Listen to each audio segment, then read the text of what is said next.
In this video, I am going to discuss about intraformational conglomerate. Most of the times, especially field geologists working in field, often mislead and misinterpret intraformational conglomerate. It is not so easy task. First, let us understand what is intraformational conglomerate, and then we shall discuss about the genetic aspects, how it can be developed. So definitely it is a type of conglomerate. I hope everybody must be knowing what conglomerate is. So with that background, I'll proceed further. So it is a type of conglomerate which is derived penny-contemporaneously by eroding, transporting and depositing materials from within the depositional basin itself. Each and every word in this definition is important. Firstly, penny contemporaneously means what? It is formed simultaneously. So for extraformational conglomerate, any type of conglomerate, some already lithified material should be eroded. Then during transportation, those materials get redeposited.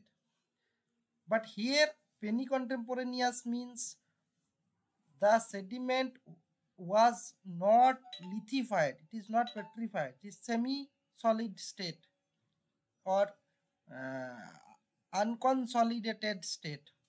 Whatever grains have deposited during or after just diagenesis or settlement, again due to some certain disturbance within the basin, new local depot center could have been formed, and within that depot center local transportation is involved for development of intraformational conglomerate.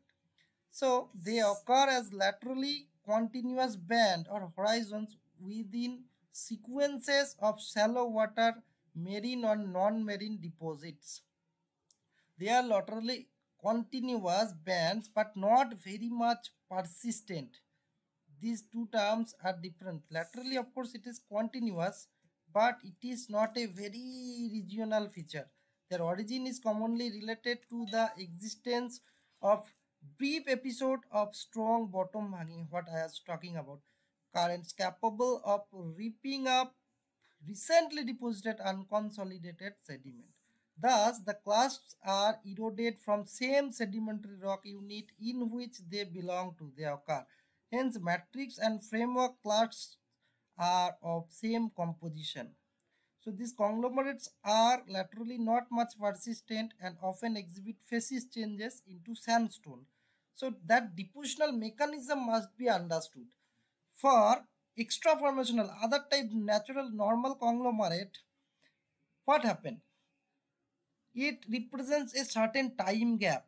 It mostly occur above unconformity plane. That means some certain profuse time of non-deposition, so eroded materials get settled down. Here that kind of non-deposition is not required.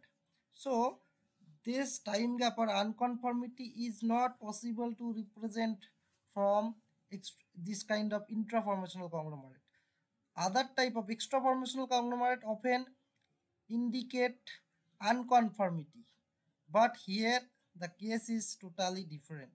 For example, if we see Proterozoic Vempali dolostone, where I have also worked personally, there are different area within the same basin. If we construct the lithostratigraphic column, here also we can see within that Vempali dolostone there are different rock types. So definitely, as we know, above Gulcheru, that Vempali dolostone starts. That Vempali formation starts with massive dolostone, then one thin conglomerate patch comes, and that conglomerate often laterally changes into arenite facies, and above that again uraniferous dolostone, then purpleson and chatty dolostone. Entire column belong to Vempali formation. So within, you can see it, this conglomerate is trapped within massive dolostone and uraniferous dolostone, which is relatively non-massive character and with different impurity like phosphates, olefins, or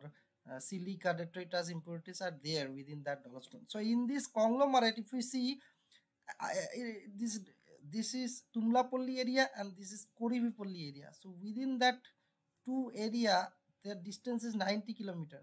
So this lithostratigraphic column thickness is relatively less as compared to this portion.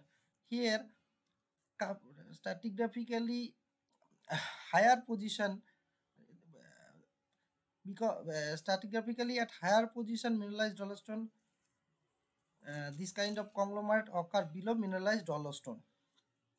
So what I'm trying to say is this conglomerate, it is occurring within a particular dolostone unit. Of course, above and below dolostone characteristics is different, but overall rock character is nothing but dolostone.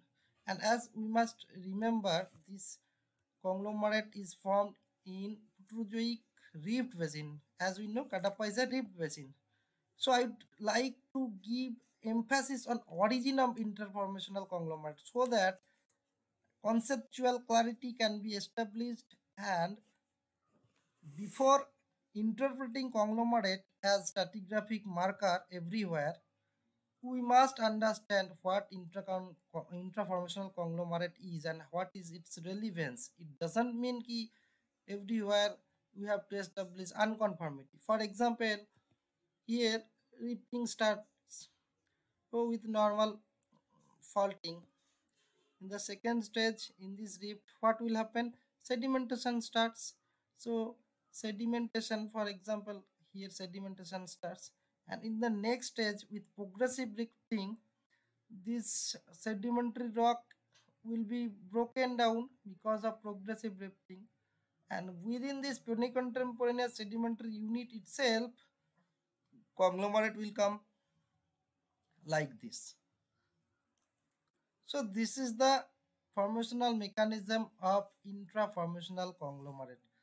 So it forms within the basin and confined within the same rock unit, and there is a genetic link between this host rock evolution which is containing that particular conglomerate.